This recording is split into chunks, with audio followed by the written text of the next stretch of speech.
Capítulo 1: Comportamento e sucesso em vendas. Um vice-presidente de vendas encontrou-me no aeroporto de O'Hare. Em minutos, atravessamos de carro os subúrbios de Chicago. Não perdemos tempo falando de negócios. Quero que você faça esta pesquisa, ele me explicou, porque nossas vendas estão cerca de 30% abaixo do que deveriam. Como você sabe, somos uma empresa da lista Fortune 100 e investimos muito em recrutamento e treinamento. No entanto, não estou obtendo os resultados desejados. Quero que vocês procurem pessoas para viajar com alguns de meus representantes de vendas e descubram o que há de errado. Tratava-se de uma ótima oportunidade. Minha empresa, Autovite, trabalhou muitos anos para desenvolver um método chamado de análise comportamental, que nos permitia observar vendedores no trabalho e identificar quais comportamentos de vendas utilizados por eles eram os mais ligados ao sucesso. Agarrei a chance de experimentar novos métodos. Usando nossa equipe de pesquisa e alguns gerentes da própria organização do vice-presidente, observamos em campo como os funcionários dele se comportavam em visitas de vendas. 2 meses depois, estávamos prontos para encontrá-lo novamente e expor nossas constatações. Na sala de reunião, ao me levantar para falar ao vice-presidente e à sua equipe de gerenciamento de vendas, sabia que ele não gostaria de ouvir o que tínhamos a dizer.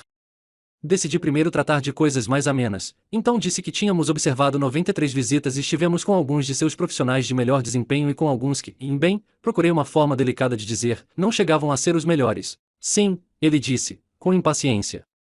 Não precisa me lembrar disso. O que vocês constataram? Respondi com cautela.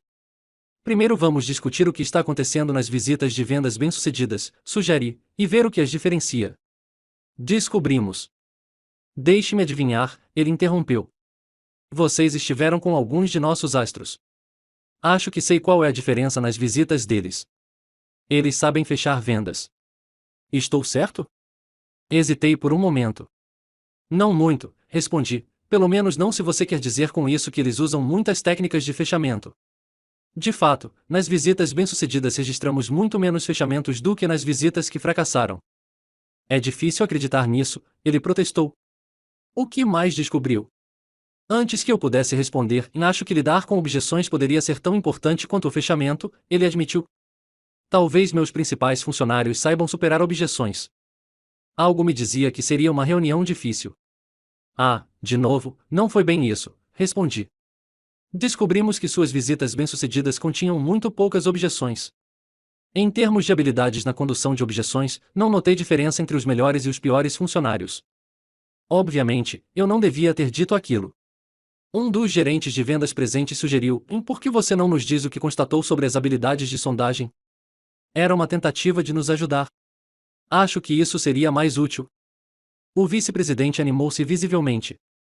Sim, disse ele, as habilidades exploratórias são muito importantes. Quando sou convidado para dar aulas de treinamento em vendas, sempre enfatizo o quanto é essencial, em vendas, fazer boas perguntas. Muitas perguntas abertas, você sabe, aquelas que não podem ser respondidas em apenas uma palavra. Eu digo aos novos funcionários para evitarem perguntas fechadas e se concentrarem em fazer mais dessas perguntas abertas. Foi isso que você viu meu pessoal fazer, não? Fui encostado contra a parede e estava encrencado. Com a voz hesitante, respondi: você está certo ao afirmar que as boas habilidades exploratórias são importantes. Contudo, ao observar seu pessoal vendendo, não parece importar se as perguntas deles são abertas ou fechadas. De fato, seus melhores funcionários não são diferentes dos piores em termos de como usam perguntas abertas e fechadas. O vice-presidente ficou indignado. Você está falando sério? Ele perguntou, incrédulo. Você percebe que tomou as 3 áreas mais importantes em vendas, fechamento, lidar com objeções e investigar, e me disse que elas não importam? Ele olhou à volta da mesa e perguntou: e não é o que esse cara está dizendo? Fez-se um silêncio constrangedor. Finalmente, um dos gerentes juniores falou, escolhendo as palavras com cuidado: comportamento e sucesso em vendas 17. Se o que ele está dizendo estiver certo, começou com cautela o gerente júnior, eu devo questionar, então, se perdemos muito tempo e dinheiro em nosso treinamento de vendas. Afinal, é exatamente o que estamos treinando as pessoas a fazer: descobrir necessidades usando perguntas abertas e fechadas, superar objeções e fechar o negócio. O vice-presidente refletiu por um momento. Tem razão, ele disse. Essas são as 3 ações principais que ensinamos a nossos vendedores. E não apenas nós, é isso que outras grandes corporações ensinam a seu pessoal também. Ele tentou se lembrar. É o que a IBM ensina, ele disse. É o que a GTE faz, a Xerox e a AT&T também. E a Honeywell e a Exxon, acrescentou um de seus gerentes. Eu estava na Kodak, disse outro, e esses eram os 3 pontos principais no treinamento de vendas deles. O vice-presidente virou-se para mim. Não quero lançar dúvidas à sua capacidade de pesquisar, disse ele, e agradeço-lhe por seus esforços. Entretanto, tenho certeza de que você entenderá que suas conclusões vão contra nossa experiência, e a experiência de outras importantes corporações. Por isso, somos forçados a acreditar que suas conclusões estão erradas. A reunião estava encerrada. Como jovem pesquisador, pouco conhecido, eu não tinha o poder de questionar a relevância do treinamento de vendas das principais empresas do mundo. Lambi minhas feridas durante o voo para casa e, para ser honesto, tive de admitir que minhas evidências não eram fortes o suficiente para serem convincentes. Se eu estivesse no lugar do vice-presidente, também não teria dado ouvidos a elas. Desde aquela reunião desagradável, meus colegas e eu temos coletado muito mais evidências contundentes. Passamos 12 anos analisando mais de 35 mil transações de vendas. Estudamos 116 fatores que poderiam ter um papel no desempenho de vendas e pesquisamos vendas satisfatórias em 27 países. Nossos estudos constituem a maior investigação sobre sucesso em vendas. Agora, tendo obtido o benefício de uma pesquisa tão profunda, poderíamos dar a esse vice-presidente algumas respostas convincentes. Poderíamos dizer a ele, por exemplo, que o treinamento em vendas dele era válido para vendas simples. O que descobrimos foi que os métodos tradicionais de vendas que seu pessoal estava usando paravam de funcionar quando as vendas se tornavam maiores. Era por isso que seus melhores representantes, que estavam fazendo vendas de alto valor, já não podiam se apoiar em técnicas como lidar com objeções e fechamento. Agora sabemos que existem técnicas muito mais efetivas que profissionais bem-sucedidos usam em vendas grandes. Na época não entendíamos tão bem desses métodos para descrevê-los convincentemente, mas agora seríamos capazes de dizer ao vice-presidente como seus melhores vendedores estavam usando uma estratégia poderosa de exploração ou investigação, chamada spin, e que esta, mais do que qualquer outra habilidade de vendas, respondia pelo sucesso deles. Além disso, também poderíamos dizer a ele algo igualmente convincente sobre as empresas que ele citou e que estavam ensinando os tradicionais modelos de investigação com perguntas abertas e fechadas, a superarem objeções e a fazerem o fechamento. Embora nenhum de nós soubesse disso na época, muitas dessas corporações estavam bastante descontentes com a utilidade dessas habilidades tradicionais em vendas. Desde então, mais de 2/3 das empresas citadas durante a reunião procuraram Autovite, pedindo-nos uma reformulação de seu treinamento em vendas para contas grandes. Com base em nossa pesquisa sobre o que aumenta o sucesso nas vendas, temos ajudado essas empresas a substituírem os modelos tradicionais de vendas por um treinamento novo e mais eficaz. Sucesso na venda grande. A pesquisa tem uma forma inconveniente de chegar a evidências que os pesquisadores às vezes gostariam de nunca descobrir. Foi o que aconteceu comigo. Eu estava totalmente satisfeito com as teorias tradicionais de vendas. Quando começamos nossas investigações, nossa meta era mostrar que os métodos clássicos de treinamento em vendas funcionavam realmente e tinham um impacto positivo no sucesso delas. Só depois de descobrirmos o fracasso consistente no treinamento em vendas para aprimorar resultados em vendas grandes foi que iniciamos a longa pesquisa que nos levou ao desenvolvimento dos métodos descritos neste livro. Antes de nossa pesquisa, eu me dava por satisfeito em pensar nas vendas nos termos tradicionais, que nossas descobertas agora desafiam. Aprendi, e talvez você também, que uma visita de vendas consiste de alguns passos simples e distintos. 1. Abertura. As teorias clássicas de vendas ensinam que o método mais efetivo para iniciar visitas de vendas é encontrar meios de se relacionar com os interesses pessoais do comprador e fazer as declarações iniciais de benefícios. Conforme descrito no capítulo 7, nossa pesquisa mostra que esses métodos de abertura podem ser eficazes em vendas simples, mas talvez tenham um registro de sucesso duvidoso em vendas maiores. 2. Investigando necessidades. Quase todos que passaram por treinamento em vendas nos últimos 80 anos aprenderam sobre perguntas abertas e fechadas. Esses métodos clássicos de fazer perguntas podem funcionar em vendas simples, mas certamente não o ajudarão nas maiores. Mais adiante, neste capítulo, apresentarei um método mais eficaz de investigar, que descobrimos a partir da análise de vários milhares de visitas de vendas e da observação de alguns dos melhores vendedores do mundo em ação. 3. Oferecendo benefícios. Uma vez descobertas as necessidades, o treinamento tradicional de vendas ensina a apresentar as vantagens que mostram como as características de seu produto ou serviço podem ser utilizadas ou ajudam o cliente. Oferecer benefícios dessa forma pode ser muito útil na venda simples, mas na grande é um fracasso total.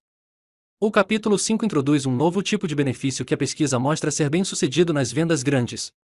4. Manejo de objeções. Provavelmente, você aprendeu que superar objeções é uma habilidade vital para o sucesso em vendas e conhece as técnicas padrão para lidar com objeções, como esclarecer a objeção e formulá-la de um modo aceitável. Essas habilidades de lidar com objeção são boas quando se está fazendo vendas simples, mas nas vendas grandes elas contribuem muito pouco para sua eficácia. Vendedores bem-sucedidos concentram-se em evitar a objeção, e não em lidar com ela. Com base em nossa análise de como eles fazem isso, o capítulo 6 descreve métodos que podem ser utilizados para reduzir em mais da metade o número de objeções recebidas dos clientes. 5. Técnicas de fechamento.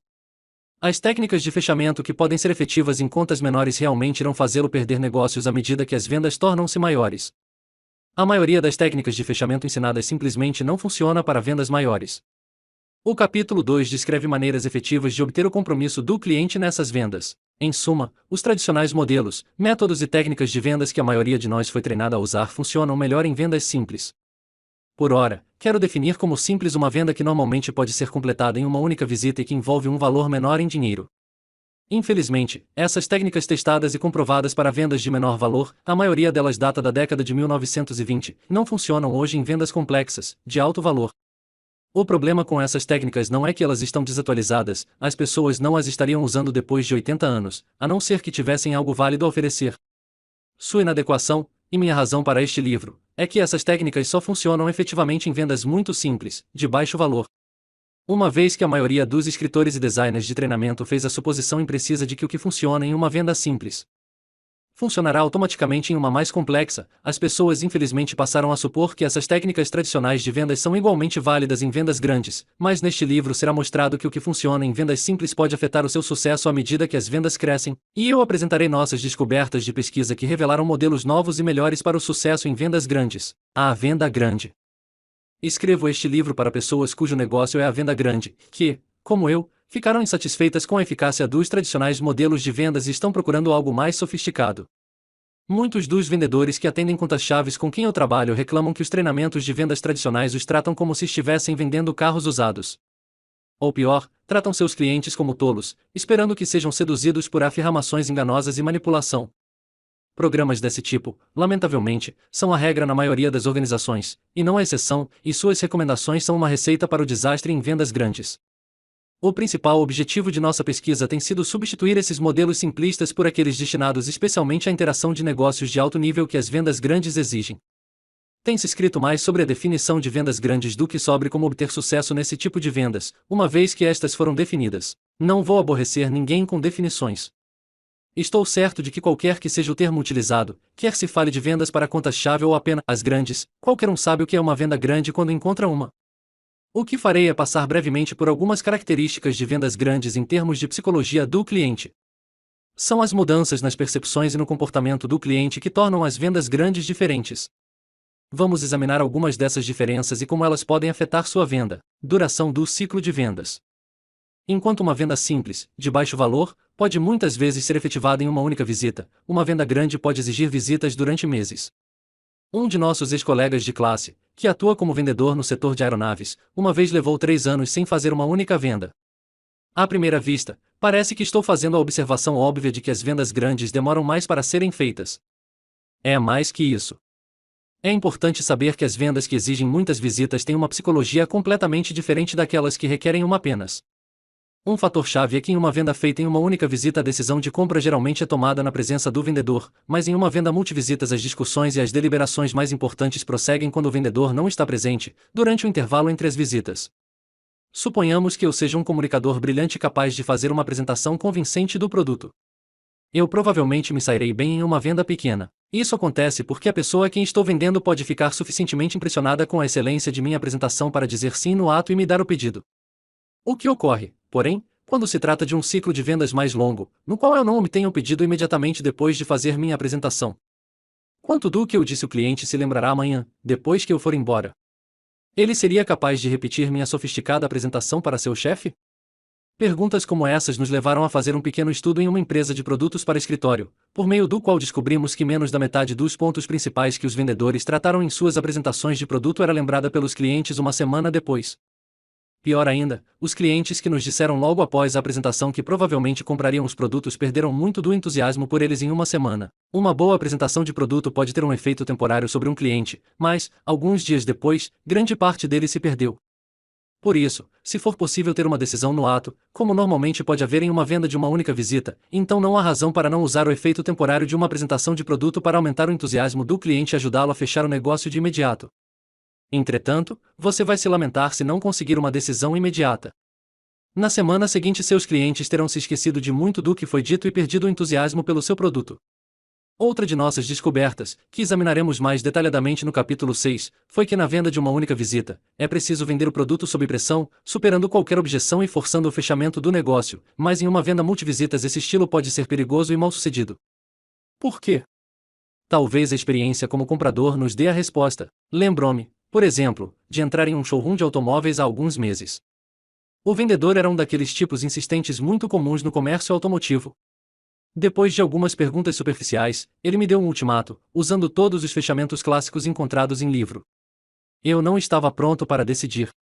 Por isso, a pressão dele foi desagradável e irritante. Depois de finalmente escapar, fiz todo tipo de jura solene para nunca mais voltar naquele showroom. Tenho certeza de que você já passou por essa experiência. Poucos clientes se sujeitarão a sentir pressão de novo.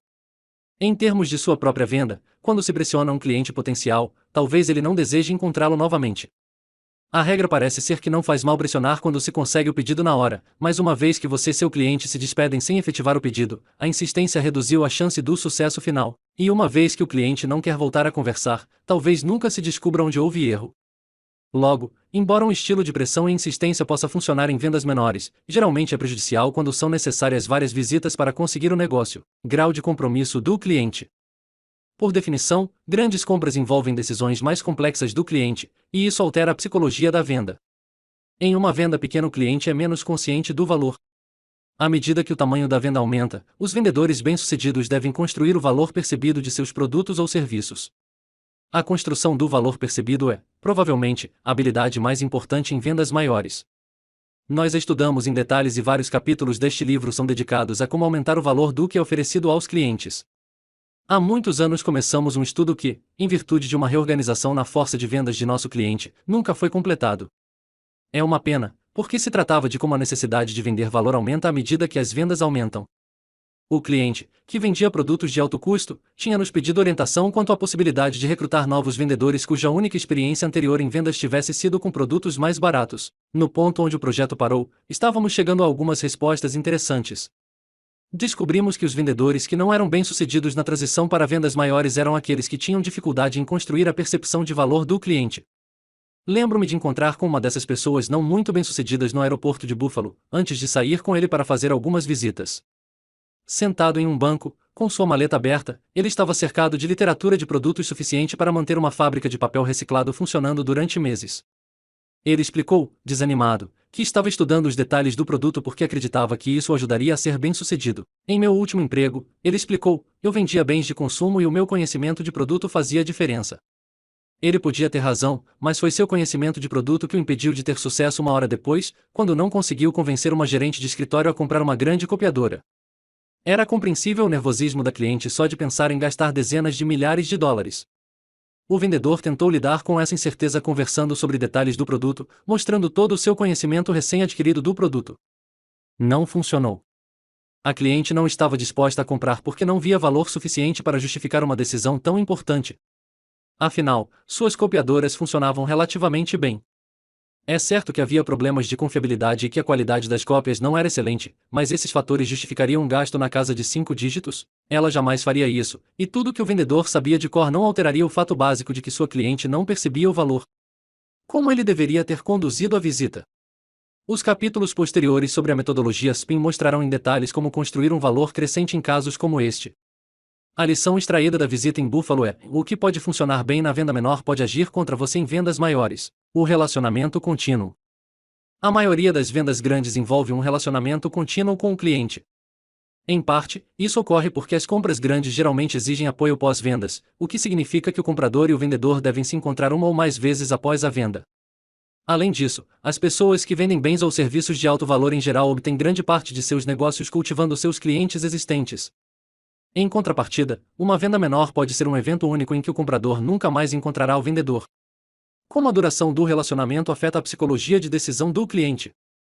Talvez a maneira mais fácil de ilustrar isso seja através de um exame pessoal. Hoje em dia, como presidente da empresa, faço compras com mais frequência que vendas. Algumas semanas atrás, como comprador, tive a noção exata de como o relacionamento contínuo de uma venda grande pode influenciar as decisões. Eu estava envolvido com um novo programa de projeção de despesas gerais para meu escritório, então pedi a um fornecedor local para enviar um representante de vendas para conversar comigo. Apareceu um indivíduo extremamente abjeto, que bem poderia ser encontrado vendendo fotos indecentes na periferia em algum antro mal frequentado. Hoje é seu dia de sorte, começou ele, tenho certeza de que você mal pode esperar para ouvir o negócio que tenho para você.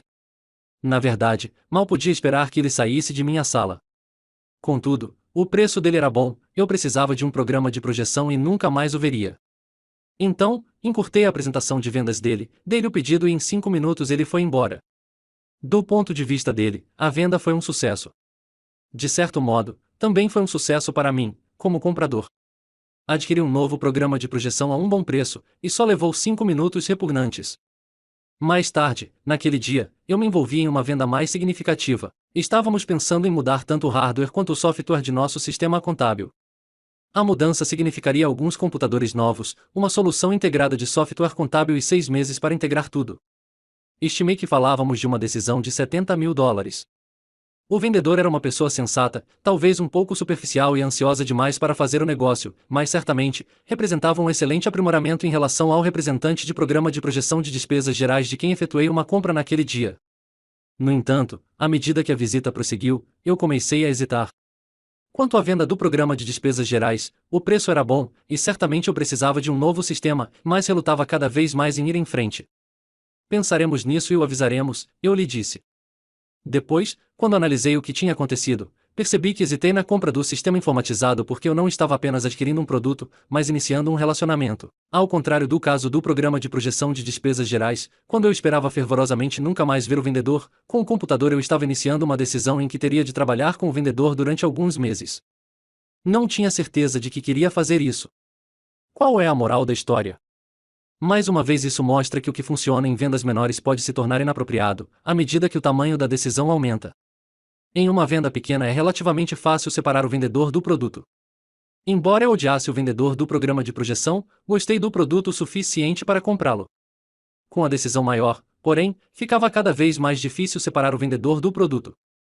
Embora eu gostasse do sistema informatizado, não havia como eu comprá-lo sem comprar também um relacionamento com o vendedor.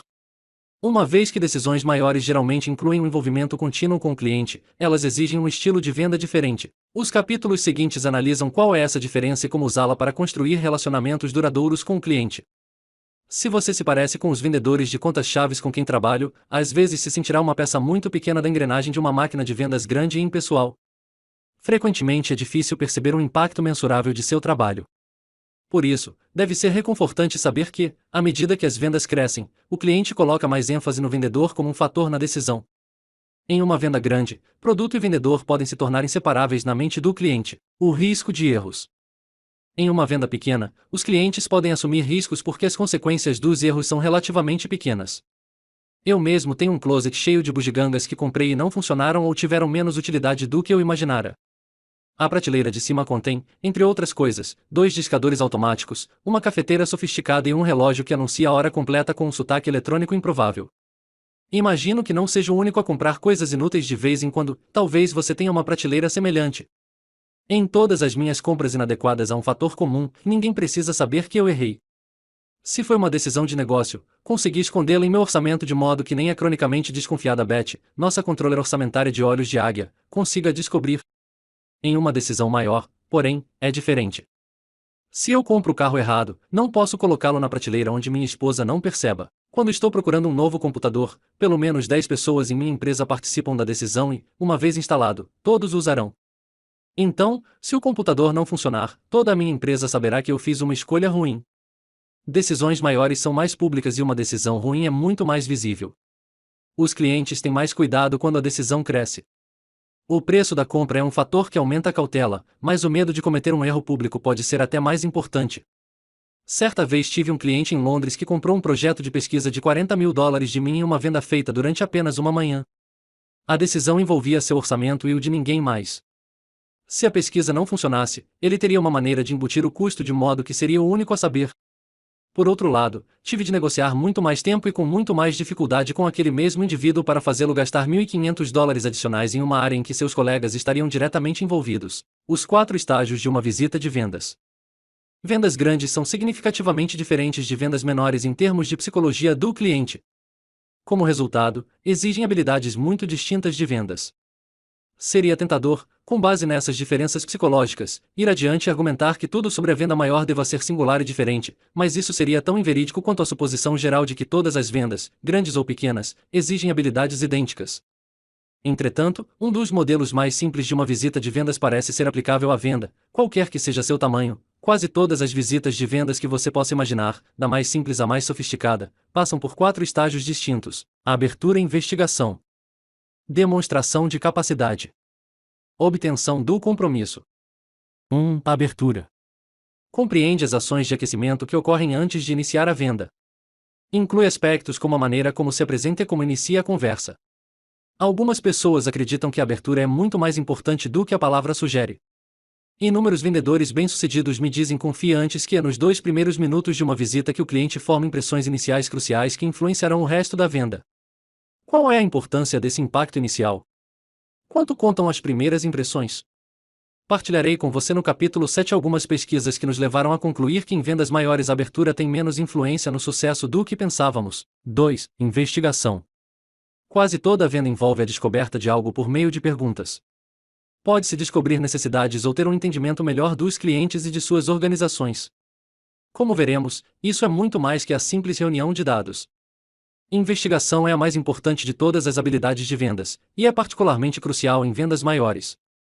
No apêndice A, você encontrará alguns estudos de caso que mostram que um vendedor médio de contas-chave pode aumentar o volume geral de vendas em mais de 20%, desenvolvendo habilidades aprimoradas de investigação. 3. Demonstração de capacidade. Em grande parte das visitas, será preciso demonstrar aos clientes que existe algo que vale a pena oferecer. A maioria de nós, em vendas grandes, vende soluções para os problemas do cliente. Na fase de demonstração de capacidade da visita, é preciso mostrar aos clientes que existe uma solução e que ela oferece uma contribuição válida para ajudar a resolver os problemas deles. Às vezes se demonstra essa capacidade através de uma apresentação formal, às vezes mostrando o produto em ação, e às vezes descrevendo alguns benefícios potenciais que ele poderia fornecer. Apesar de fazer isso, em quase todas as visitas de venda é preciso convencer o cliente de que existe algo a oferecer. Há maneiras bem eficazes de demonstrar capacidade na venda grande, mas como veremos no capítulo 5, alguns dos métodos para demonstração capacidade de vendas menores não funcionam quando o tamanho da venda aumenta. 4. Obtenção do compromisso. Finalmente, uma visita de vendas bem-sucedida acabará com algum tipo de compromisso do cliente. Em vendas menores o compromisso geralmente é na forma de compra, mas em vendas maiores talvez haja toda uma gama de outros compromissos a obter antes de chegar ao estágio do pedido. Por exemplo, o objetivo da visita talvez seja fazer o cliente concordar em comparecer a uma demonstração de produto ou em testar um material novo ou lhe dar acesso a um executivo que toma decisões em nível mais alto e, em nenhum desses casos, o compromisso é um pedido. Vendas maiores contêm inúmeros estágios que chamamos de avanços. Cada etapa leva o compromisso do cliente para a decisão final. É nesta área, infelizmente, que as técnicas clássicas de fechamento ensinadas na maioria dos programas de treinamento em vendas são ineficazes e podem até prejudicar as chances de sucesso. Esses 4 estágios, abertura, investigação, demonstração de capacidade e obtenção de compromisso, estão presentes em quase todas as visitas de vendas. Embora este modelo de 4 estágios seja muito simples, meus colegas e eu descobrimos que ele é útil porque nos permitiu dividir as visitas de vendas em uma série de estágios que podemos estudar separadamente. Eu voltarei a ele durante todo o livro, usando a FIM de oferecer uma estrutura para explicar algumas de nossas descobertas de pesquisa. Evidentemente, a importância de cada etapa vai variar de acordo com o tipo de visita. Lembro-me, certa vez, de ver um gerente de banco do sul dos Estados Unidos, em Kentucky, vender serviços de traixa a um cliente também sulista. Nesse caso, a abertura levou quase 80% da conversa. Antes de cada parte estar pronta para falar de negócios, houve um processo cuidadoso de aquecimento que estabeleceu alguns dados essenciais para se fazer negócio no sul rural dos Estados Unidos, como de onde você vem, quem você conheceu, se o seu tio tinha cavalos, etc. Só depois de uma hora de cuidadosa conversa social, o cliente estava pronto para revelar algo sobre suas necessidades de negócio. Em contrapartida, lembro-me da primeira vez em que fui a uma visita de vendas no distrito de confecções da cidade de Nova York. Não havia cadeiras no escritório do comprador. Presumi que isso significava que eu não deveria ficar tempo suficiente para precisar me sentar. Na parede atrás da mesa do comprador havia uma placa em desembuche e caia fora.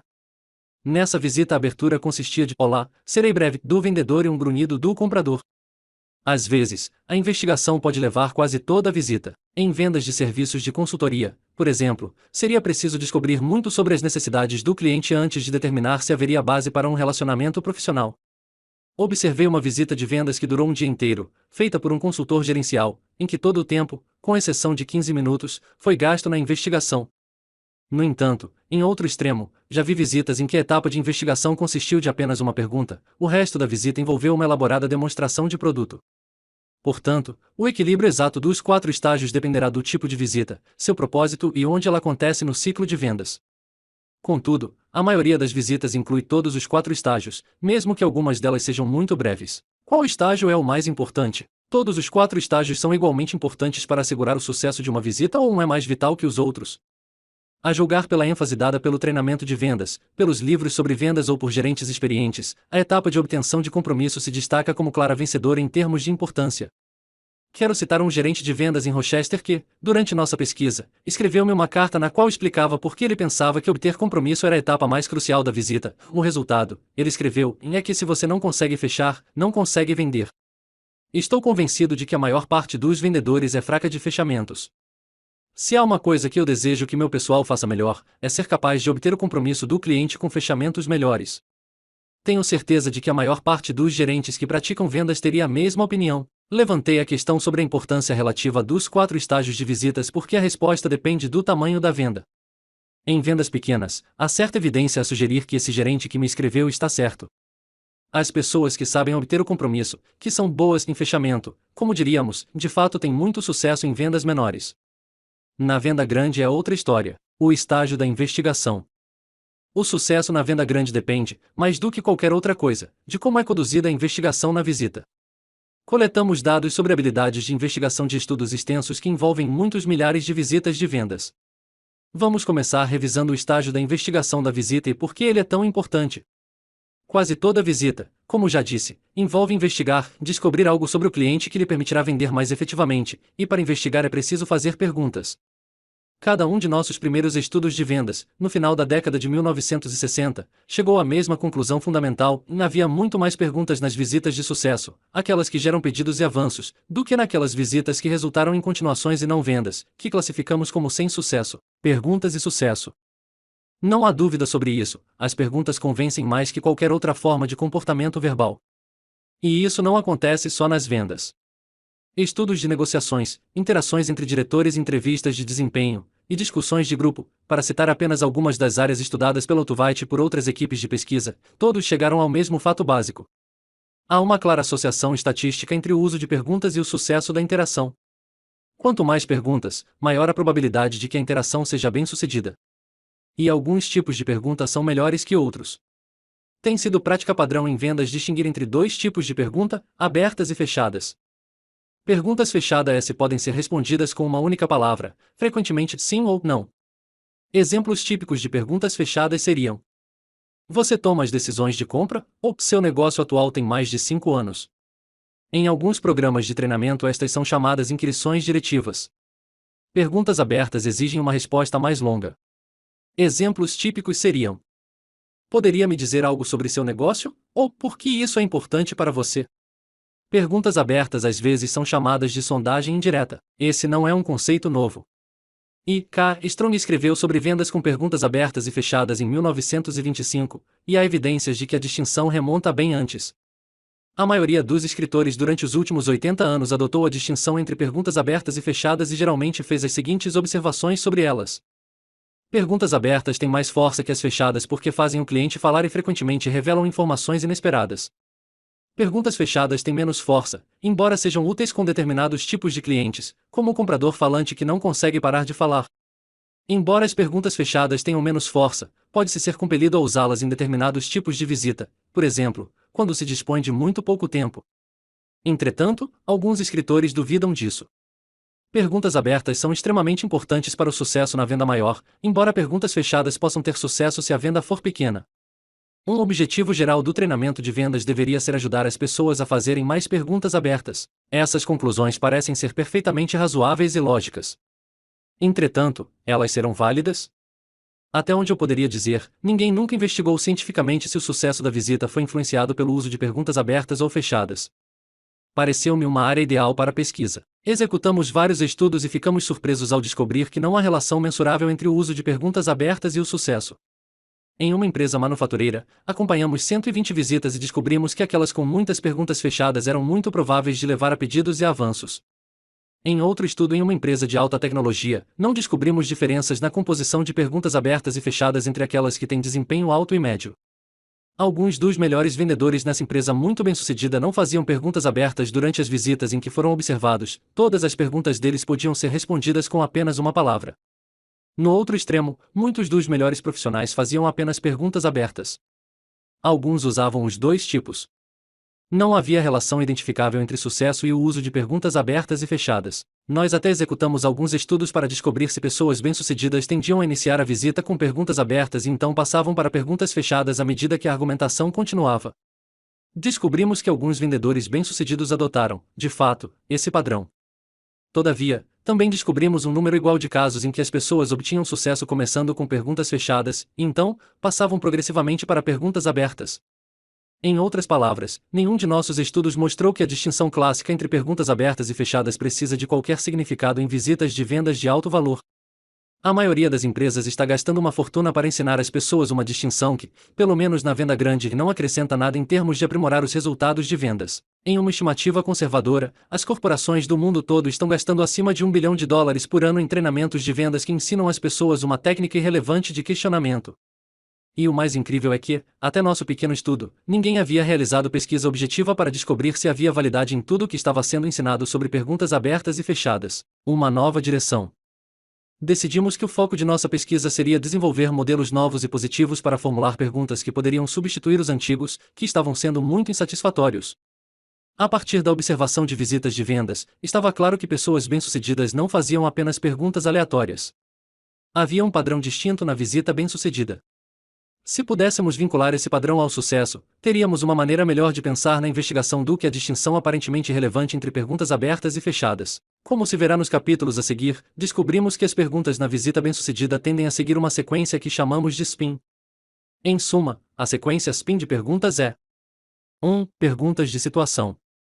No início da visita, pessoas bem-sucedidas tendem a fazer perguntas que reúnem dados sobre fatos antecedentes. Perguntas típicas de situação seriam: em há quanto tempo você tem seu equipamento? Ou você poderia me dizer sobre os planos de crescimento de sua empresa? Embora as perguntas de situação tenham um papel importante para descobrir dados, as pessoas bem-sucedidas não as utilizam demasiadamente porque muitas podem entediar ou irritar o comprador. 2. Perguntas de problema. Uma vez estabelecidas informações suficientes sobre a situação do comprador, as pessoas bem-sucedidas tendem a passar para um segundo tipo de pergunta. Elas dizem: por exemplo, essa operação é difícil de efetuar? Ou você está preocupado com a qualidade da produção da máquina atual? Perguntas como essas, que chamamos de perguntas de problema, exploram problemas, dificuldades e insatisfações nas áreas em que o produto do vendedor pode ajudar. Pessoas inexperientes geralmente não fazem perguntas de problema suficientes. 3. Perguntas de implicação. Em vendas menores, os vendedores podem ter muito sucesso se souberem como fazer boas perguntas de problema e de situação. Em vendas maiores, isso não basta, as pessoas de sucesso precisam fazer um terceiro tipo de pergunta. Esse terceiro tipo é mais complexo e sofisticado. É chamado de pergunta de implicação e exemplos típicos seriam: como esse problema afetará sua futura rentabilidade? Ou que efeito esse índice de rejeição tem no nível de satisfação do cliente? Perguntas de implicação pegam o problema do cliente e exploram seus efeitos ou consequências. Como veremos, ao fazerem perguntas de implicação, as pessoas bem-sucedidas ajudam o cliente a entender a seriedade ou a urgência de um problema. As perguntas de implicação são extremamente importantes nas vendas grandes e mesmo vendedores muito experientes raramente as fazem bem. Daremos muita atenção às perguntas de implicação neste livro. 4. Perguntas de necessidade de solução. Finalmente, descobrimos que vendedores de muito sucesso fazem um quarto tipo de pergunta durante a fase de investigação. Ele é chamado de pergunta de necessidade de solução e exemplos típicos seriam: seria útil acelerar essa operação em 10%? Ou, se pudéssemos aprimorar a qualidade dessa operação, como isso ajudaria? Perguntas de necessidade de solução têm vários usos, como veremos no capítulo 4. Por ora, talvez o mais importante seja que elas fazem o cliente dizer a você os benefícios que sua solução poderia oferecer. As perguntas de necessidade de solução têm uma relação muito forte com o sucesso em vendas. Tem sido comum, em nossos estudos, descobrir que os profissionais com melhor desempenho fazem mais de 10 vezes mais perguntas de necessidade de solução por visita que aqueles com desempenho médio. O modelo SPIN. Esses 4 tipos de pergunta, situação, problema, implicação e necessidades de solução, formam uma forte sequência de questionamento que as pessoas bem-sucedidas usam durante a etapa importantíssima de investigação, na visita. Devo enfatizar que não é uma sequência rígida. Os melhores profissionais não fazem todas as suas perguntas de situação antes de passarem para as perguntas de problema, por exemplo. Contudo, geralmente verifica-se que as perguntas de situação são feitas mais no início da visita e as outras seguem, em termos gerais, a sequência SPIN. Neste livro examinarei atentamente essas perguntas SPIN e mostrarei maneiras de usá-las para aprimorar o sucesso em vendas grandes. Eu me basearei em estudos de pesquisa da Altuvite, mas, além disso, usarei a experiência de meus colegas de treinamento, Dick Ruff e John Wilson, que conceberam programas que têm ajudado dezenas de milhares de vendedores de contas-chave das 500 maiores empresas indicadas pela revista Fortune a aprimorarem suas habilidades e seu desempenho em vendas. As perguntas SPIN funcionam porque foram concebidas ao se observar pessoas bem-sucedidas em ação. Esperamos que, como milhares de pessoas que já as usaram, você considere SPIN uma ferramenta prática de vendas.